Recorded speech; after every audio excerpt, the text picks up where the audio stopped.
तो मूवी के स्टार्टिंग में हम एक आदमी को देखते हैं जिसका नाम जेक होता है और वो किसी पोर्ट में होता है। ये एक स्पेस पोर्ट था जो कि स्पेस में ट्रेवल किया करता था। यहाँ पर इस आदमी को काफी देर बाद होश आया था और ये इस पोर्ट में ऑलमोस्ट 6 साल से था। उसकी टांगे पैरालाइज हो चुकी थी, लेकिन यहाँ पर पहले तो हमें समझ नहीं आता कि जेक स्पेस में क्या कर रहा है और किस लिए आया गया है। लेकिन तभी हम पास्ट के कुछ सीन्स देखते हैं जिससे हमें सारी की सारी स्टोरी क्लियर हो जाती है। जेक का एक ट्विन ब्रदर था जो कि बहुत अच्छा साइंटिस्ट था और वो स्पेस में जाना चाहता था। उसे नई नई चीजें डिस्कवर करने का बहुत शौक था, लेकिन उसकी कुछ लोगों से लड़ाई हो गई। कुछ पैसों के खातिर उसे मार दिया गया। स्पेस में भेजने के लिए भी नासा का भी बहुत खर्चा हुआ था। तो जेक ये नहीं चाहता था कि सारे पैसे जाया जाएं और जो उसकी भाई का ख्वाब था वो खुद पूरा करना चाहता था। तो वो उसकी जगह स्पेस में चला जाता है किसी दूसरे प्लेनेट को देखने के लिए। वो यहाँ जाने के लिए इसलिए भी तैयार होता है क्योंकि वो पैरालाइज्ड होता है और जो उसकी टांगों का इलाज था वो काफी ज्यादा महंगा था। तो उसे एक होप होती है कि जिस मिशन पर वो जा रहा है अगर उसमें कामयाब हो गया तो काफी ज्यादा पैसे अर्न कर सकता है और फिर उनको यूज करते हुए अपना इलाज कर पाएगा। होता तो वो बहुत हार्ड वर्किंग है। बेशक उसकी टांगे नहीं होती लेकिन वो बहुत स्ट्रॉन्ग होता है। तो उसे खुद पर यकीन होता है कि ये वो कर लेगा। अगर बात कर ली जाए उस प्लेनेट की तो उस प्लेनेट पर ऑक्सीजन नहीं होती। उसके साथ और भी जो लोग जाने वाले थे वो सब एक जगह पर इकट्ठे होते हैं जहाँ पर वो अपने लीडर से मिलते हैं। तो उनका लीडर उन्हें समझाने लगता है कि तुम लोगों ने किस तरह से वहाँ के हालात को फेस करना है और वहाँ पर अगर किसी क्रीचर से सामना होता भी है तो उसको किस तरह से हराना है या उसे कैसे बचना है। तभी जेक यहाँ पर एक आदमी से मिलता है और इन दोनों की ट्रेनिंग 3 साल एक साथ हुई थी। तो इनमें काफी अच्छी जान पहचान थी। तो आदमी जेक को उसका अवतार दिखाता है।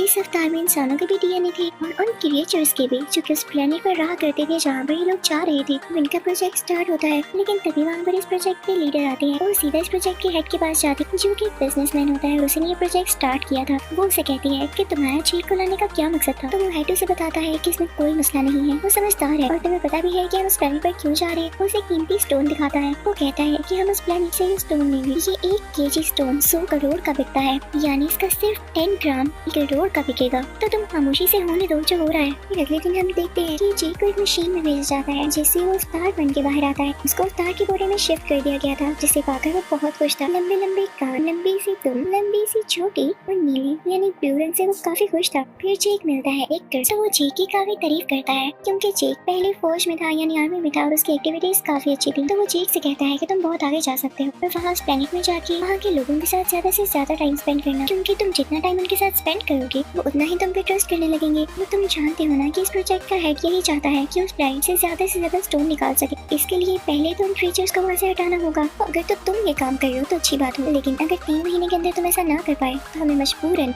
यानी ना चाहते हुए भी वहाँ पर हमला करना होगा और जंग छिड़ जाएगी, क्योंकि स्टोन तो हमने पाना ही पाना है। वो उसे कहता है कि इसके बदले में मैं तुम्हारी टांगों भी ठीक करा के दूंगा। तो इस चीज के लिए जेक मान जाता है। वो लोग उस प्लेनेट पर पहुंच जाते हैं। वहाँ जाते ही जेक जो कि अब एक अवतार होता है काफी खुश होता है, चीजों को छूने लगता है। तभी वो देखता है कि वहाँ पर बड़े बड़े जानवर हैं। एक अजीब सा जानवर जेक के पीछे बढ़ जाता है तो जेक एक झरने में छलांग लगा देता है, लेकिन अब अपनी टीम से अलग हो चुका था। वहाँ पे जेक अपने लिए एक वीजा तैयार करता है और इस तरह उसकी टीम उसे काफी ढूंढती है लेकिन उसे नहीं मिलता।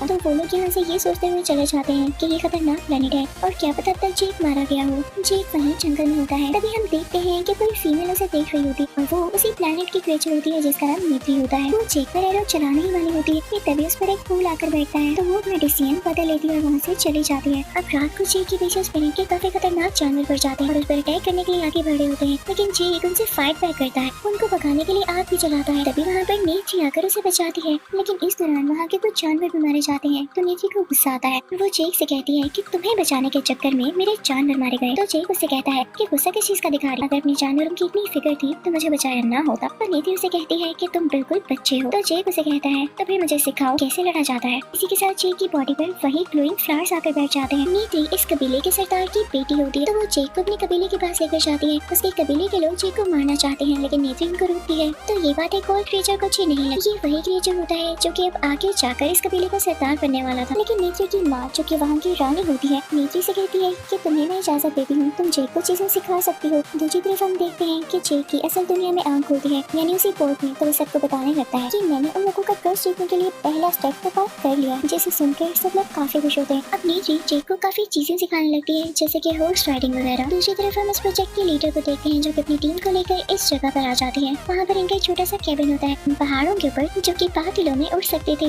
ये बहुत ही चार्मिंग व्यू है। उस तरफ जेक की ट्रेनिंग आहिस्ता आहिस्ता शुरू हो जाती है। देखते ही देखते जेक की काफी अच्छी ट्रेनिंग हो जाती है और वो वहाँ की सब बातें सीख जाता है। हॉर्स राइडिंग करना, वहाँ शिकार कैसे करना है और सबसे बड़ी बात नेचर से प्यार करना। अब नेत्री जेक को एक जगह पर लेकर जाती है जहाँ पर वो उसे एक परिंदे से मिलाती है। वो उसे कहती है कि ये उड़ सकता है। आप पता है इसकी खासियत क्या है कि ये अपना राइडर खुद ही चुनता है और सारी जिंदगी उसी के साथ सिंसियर रहता है और उसी को लेकर उड़ता है, उसके अलावा किसी को नहीं चुनता। कि इसमें खतरे वाली बात ये है कि इसको चुनने से पहले तुम्हें भी बहुत केयरफुल रहना होगा, ये तुम्हें मार भी सकता है। अब ऐसे ही होता है, लेकिन जल्द ही जेक उस परिंदे को चुन लेता है और उस पर काबू पाकर उड़ने लगता है। नेत्री और जेक अपने अपने परिंदों पर उड़ रहे होते हैं और काफी एंजॉय कर रहे होते हैं। जहाँ पर इन्हें दर्द भी नजर आता है। वो जगह काफी खूबसूरत होती है, लेकिन तभी इनके पीछे एक खौफनाक परिंदा पड़ जाता है। तो ये लोग जल्दी से लड़कियों से हरा देते हैं और अपनी जान बचा लेते हैं। तो नेत्री जेक को बताती है कि ये मेरे एंसेस्टर्स की सवारी हुआ करती थी, इस पर सवारी करना बहुत मुश्किल है और इसके बारे में ये माना जाता है कि ये दुखों को खत्म कर सकता है और प्रॉस्पेरिटी ला सकता है। अब जेक को यहाँ पे 3 महीने गुजर जाते हैं तो कर्नल उसे वापस बुलाता है और कहता है कि जो काम मैंने तुम्हें कहा था लगता है वो तुम भूल रहे हो। तो जेक कहता है कि नहीं, मैं भूल नहीं रहा, बस कल उनका एक इवेंट है जिसमें वो सारे लोग मुझे एक्सेप्ट कर लेंगे, यानी मैं भी उनका हिस्सा बन जाऊंगा। तो कर्नल कहता है कि अगर तुम ऐसा ना कर सके तो मैं वापस तुम्हें जमीन पर भेज दूंगा। तो जेक कहता है कि आप फिक्र नहीं करें, मैं कल उनको उस जगह से हटा दूंगा। तो कर्नल कहता है कि चलो देखते हैं। अगला दिन आ जाता है और वो इवेंट होता है जिसमें सब लोग यानी उस प्लेनेट पर रहने वाले सारे क्रिएचर्स जेक को एक्सेप्ट कर लेते हैं। नेत्री जेक को एवा का दरख्त भी दिखाती है जो कि उनका प्योर दरख्त होता है और वो हमेशा ग्लो किया करता था। यहाँ पर नेत्री जेक को ये भी बताती है कि तुम चाहो तो इस कबीले में से किसी भी लेडी को चुन सकते। तो जेक उसे कहता है कि मुझे तो तुम अच्छी लगती हो और यहाँ पे नेत्री भी मुस्कुरा देती है। तभी हम देखते हैं कि कर्नल वहाँ पर जो दरख्त गिराने लगा है क्योंकि वो अपना काम शुरू करने वाला होता है, जिसे देखकर सारे कबीले वालों को गुस्सा आ जाता है।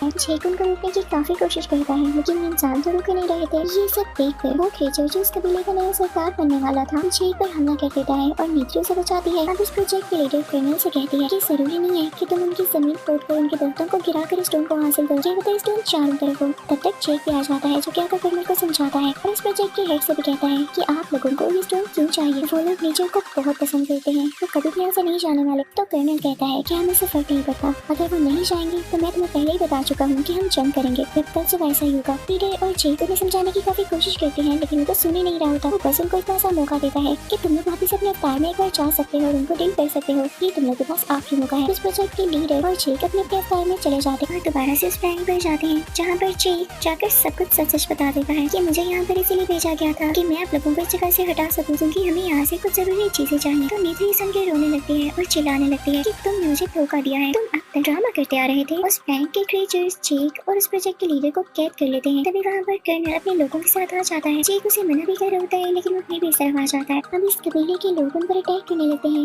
लेकिन वो अपने बो और एरो से कितना अटैक कर पाते। कर्नल उन पर बॉम्ब्स फेंकने लगता है जिससे हर तरफ आग लग जाती है और कबीले के लोग डर के रोने लगते हैं। तभी एक फीमेल क्रिएचर जेक के पास आती है और उसे खोलते हुए कहती है कि हमारी जान बचाओ, लेकिन इतनी देर में कर्नल वो दरख्त भी गिरा देता है जो कि उनका प्योर दरख्त था। सब लोग देख के काफी दुखी होते हैं और उन्हें इंसानों पर काफी ज्यादा गुस्सा आ रहा होता है। इस सब में नेत्री के फादर यानी इस कबीले के लीडर की भी डेथ हो जाती है। इस प्रोजेक्ट का हेड और कर्नल ऑर्डर देता है कि जेक और इस प्रोजेक्ट के लीडर को अरेस्ट कर लिया जाए, लेकिन तभी वहाँ पर एक पायलट आती है जो कि फाइटर प्लेन चलाया करती थी, वो उनको आकर बचाती है। अब ये सारे लोग एक और स्पेसशिप में होते हैं जहाँ पर कर्नल की फायरिंग की वजह से इस प्रोजेक्ट की लीडर जख्मी हो चुकी होती है। यहाँ पर जेक दोबारा से अपने अवतार में आ जाता है लेकिन जेक देखता है कि यहाँ के सारे लोग किसी और जगह चले गए और वो वहीं पर होता है जहाँ पर उनका प्योर दर्द गिर चुका था। उन्हें लग रहा था कि जैसे जेक भाग चुका है और वो उनकी मदद के लिए कभी भी नहीं आए, लेकिन अब की बार जेक उसी परिंदे पर सवारी करता हुआ था जिस पर नेत्री के एंसेस्टर्स ने सवारी की। इन लोगों का यही मानना था कि जो इस परिंदे पर सवारी करेगा वो हम की बादलों को भी हटा सकेगा यानी प्रॉस्पेरिटी ला सकेगा। तो जब जेक इस परिंदे पर इनके पास आता है तो सब लोग बहुत खुश होते हैं और ये सोचते हैं कि वाकई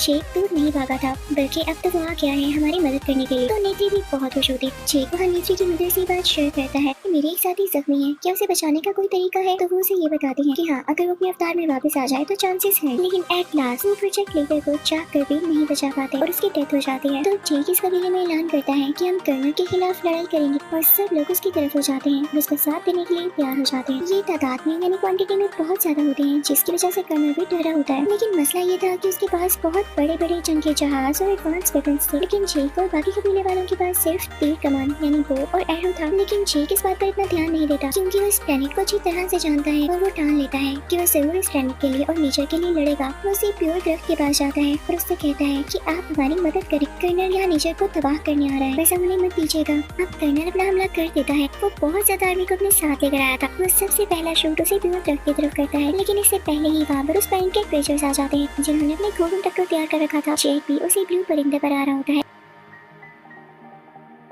इन सब के पास तीर कमान था, लेकिन कर्नल और उसके साथी लोगों पर भारी पड़ रहे थे अपने एडवांस वेपन्स और स्किल्स की वजह से। लेकिन दूसरी तरफ इस प्लेनेट के क्रीचर्स में काफी ज्यादा स्ट्रेंथ थी क्योंकि ये अपनी विल पावर को सबसे आगे रखते थे और यही सबसे स्ट्रॉन्ग बात थी। कर्नल वहाँ पर काफी ज्यादा क्रीचर्स पर अटैक करने लगता है। तभी वहाँ पर वो फाइटर पायलट आती है, लेकिन इससे पहले कि वो जेक को बचा पाती, कर्नल उस पर भी फायरिंग शुरू कर देता है, जिसकी वजह से नेत्री का वो परिंदा भी जख्मी हो जाता है। काफी तबाही होने लगती है। इस फायरिंग की वजह से इस कबीले का नया सरदार भी मारा जाता है जो की जेक का मजाक उड़ाया करता था। अब कर्नल का घर टारगेट होता है वही प्योर दरख्त, क्योंकि उस पे हमला करके ये इन लोगों पर कंट्रोल करना चाहता था। समय नेत्री भी काफी घबराई हुई होती है, लेकिन यहाँ भी इससे पहले कि उस दरख्त पर कोई हमला करता, जेक की दुआ कबूल हो जाती है जो कि उसने उसी प्योर दरख्त के सामने की। दूसरी तरफ से बड़े बड़े परिंदे आने लगते हैं जिन पर गोलियों का भी कोई असर नहीं हो रहा था। वो कर्नल पर और उन सब लोगों पर जिन्होंने वेपन्स पकड़े होते हैं अटैक करने लगते हैं। ये वेपन्स गिराने लगते हैं। जिस जहाज से लोग एक्सप्लोजन करने वाले थे, जेक उस पर हमला करके उसे गिरा देता है। वो जहाज तबाह हो जाता है, एक्सप्लोजन होने से भी बच जाता है। अब जेक कर्नल के जहाज पर भी हमला करता है, जिससे उसका जहाज भी तबाह हो जाता है। तो कर्नल अपने जहाज से नीचे जंप लगा देता है, लेकिन जेक दरख्तों में अटकर बच जाता है। तभी कर्नल को वो कैबिन नजर आता है जिसमें जेक होता है, यानी जेक का ह्यूमन वर्जन जो कि अभी बेहोश था। तो वो सोचता है कि इस पर हमला करके जेक को ही मार डाले, तो जेक के मरने के बाद इसका अवतार कैरेक्टर भी खत्म हो जाएगा। लेकिन इससे पहले ही वहाँ नेत्री आ जाती है। वो कर्नल से काफी लड़ती है, लेकिन यहाँ पर वो कमजोर पड़ रही होती है और तभी वहाँ पर जेक आ जाता है। जेक कर्नल को अपने ह्यूमन वर्जन को मारने के लिए रोकता है, लेकिन कर्नल उसकी चोटी पकड़ लेता है और उसे ऊपर हवा में उठा लेता है। उसे काफी ब्लैकमेल कर रहा होता है कि मैं तुम्हें अब मार डालूंगा। लेकिन इससे पहले कर्नल जेक को हाथ भी लगाती थी, वहाँ आके अपना तीर चलाती है जो कि सीधा कर्नल को लगता है और अब इस बार कर्नल वाकई मारा जा चुका था। तभी जेक भी बेहोश हो जाता है क्योंकि उसे भी चोट आई थी और वो भी ह्यूमन वर्जन में कैबिन में वापस आ जाता है। उसे सांस नहीं आ रहा होता क्योंकि यहाँ पर ऑक्सीजन काफी कम होती है। लेकिन तभी यहाँ पर नेत्री आती है और उसे ऑक्सीजन मास्क लगाती है। दोनों स्माइल करते हैं क्योंकि नेत्री ने जेक की जान बचाई थी और जेक ने नेत्री का प्लान है। मूवी की लास्ट सीन में हम देखते हैं कि बाकी सब इंसानों को जमीन पर भेज दिया जाता है और सिर्फ जेक को वहाँ पर रखा जाता है, उसके साथ कुछ सिलेक्टेड लोगों को जो कि इन क्रीचर्स के साथ मिलकर रहने वाले थे।